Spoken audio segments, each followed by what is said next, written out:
Good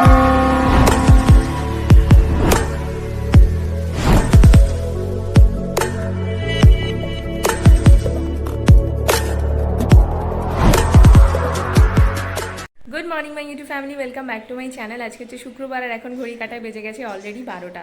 আমি আজকে স্নান টান করে নিচে যাইনি, একটা স্পেশাল রেসিপি ট্রাই করব, সেই জন্য একেবারে উপরেই রয়ে গেলাম। আর ভাবলাম একেবারেই কেননা রান্নাটাও আজকে সেরে ফেলি, বেলা বাড়ার সাথে সাথে তো গরমও বাড়তে থাকছে, সেই কারণে ভাবলাম যে না, আজকে রান্নাটা যেগুলো শুরু করেছি সবটা একেবারে কমপ্লিট করে তারপর যাব। তো কী রেসিপি ট্রাই করছি সেটা স্কিপ না করে দেখতে থাকো।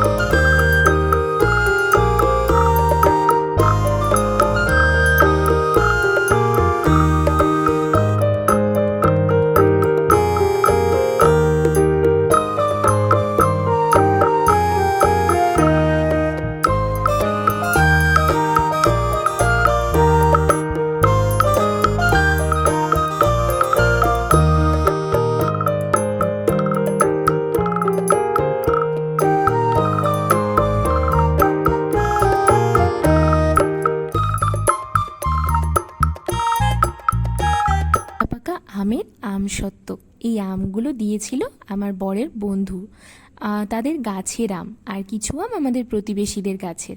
তো আমগুলো দেখতে কাঁচা কাঁচা হলেও সব পেকে গেছে, ইভেন মিষ্টিও হয়ে গেছে। কি আর বলবো, বানাতে গিয়েছিলাম আম তেল, হয়ে গেল আমের আমসত্ত্ব। আর কি বলি বলো তো, এতে কিছুই না, অল্প একটু নুন আর মেপে একটু চিনি, মিষ্টিটা কম লাগছিল তাই আরেকটু চিনি দিয়েছিলাম।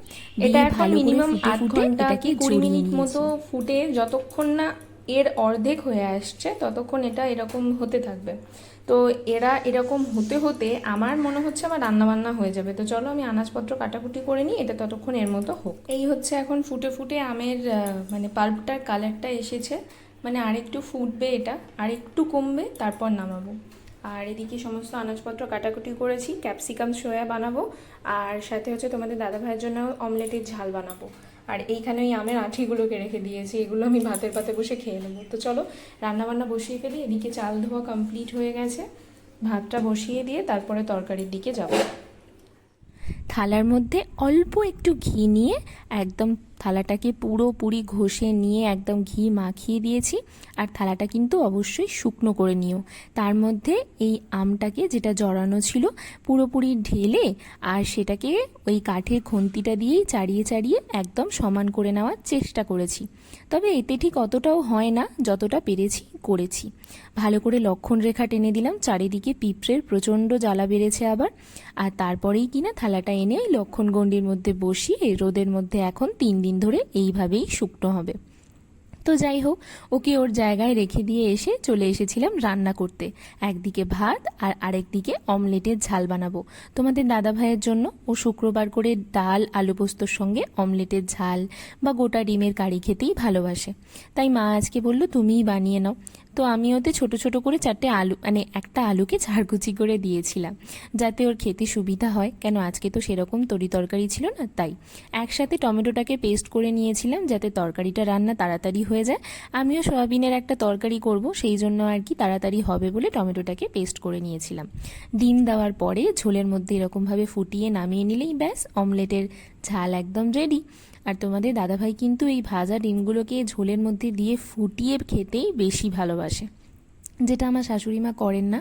উনি একটু ওই ঝোলটা ফোটালে খেতে পারেন না। যাই হোক, সবার টেস্ট তো সমান হয় না। আমি আবার মাছকে দিয়ে ঝোলে বেশিক্ষণ ফোটানোর পর রাত্রিবেলা সেই ঝোলটা খেতে পারি না। দিনের বেলা খেতে ভালো লাগলেও রাতে আর খেতে পারি না।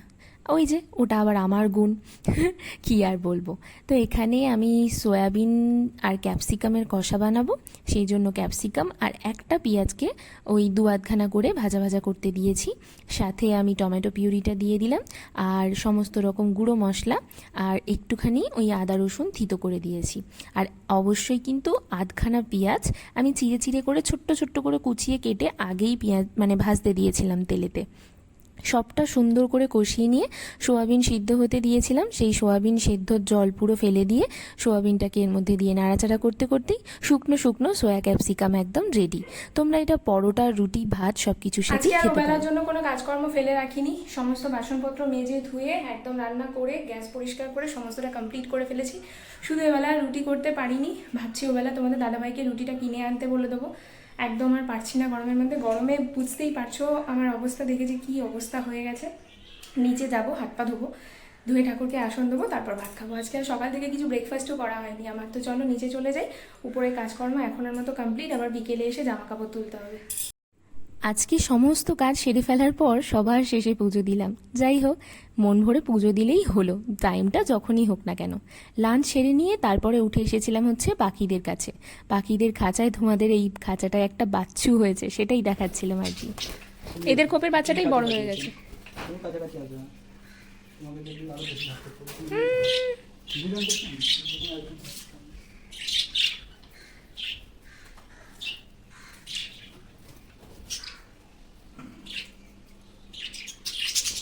ওষুধ টাইম, দানা তো অনেকটাই। তো তোমাদের দাদাভাই ওদিকে পাখিদেরকে ক্যালসিয়ামের ওষুধ মেশানো জল দিচ্ছে, দানা দিচ্ছে, আর আমি এদিকে জামা কাপড়গুলো তুলে নিচ্ছি যাতে না আর বিকেলবেলা আসতে হয়। আমি জামা কাপড়গুলো কালকে পাট করব, কাল সারাদিন আর সেরকম বিশেষ কিছু কাজ নেই আমার, তাই এগুলো সব কালকের জন্যই জমিয়ে রাখছি। আজকেও সব জামা কাপড় শুকিয়ে গেছে, যেহেতু সকাল সকাল মিলে দেওয়া হয়েছিল। তবে অন্য দিনের তুলনায় আজকে কিন্তু রোদের তাপটা একটু কম ছিল বলে আমার মনে হলো। যেদিনই আমি তাড়াতাড়ি কাজ করে ফেলি সেদিনই রোদবাবু আবার কমে যায়, আর যেদিন দেরি হয় সেদিনকে রোদ একদম টঙে চড়ে বসে থাকে। ওই আর কি, রোদও আমার পিছন ছাড়বে না, জ্বালাতন করা থেকে একটা সুযোগও মিস করে না রৌদ্র। ওই যে সামনের বাড়িতে দেখতে পাচ্ছ যাদের পর্দা ঝুলছে, ওই বাড়িরই কিন্তু জেঠিমা মারা গিয়েছেন। তোমাদেরকে আগের দিনকে আমি বলেছিলাম। ওনাদের বাড়িতে এখন অসৌচ চলছে, তাই আমার শাশুড়ি মাই গিয়ে গিয়ে দেখা করে আসেন মাঝে সাঝে। আমি যাই না, কারণ আমি কিন্তু বাড়ি থেকে খুব একটা বেরোই না, সেই কারণেই আমি ওদের বাড়িতে যাইও না।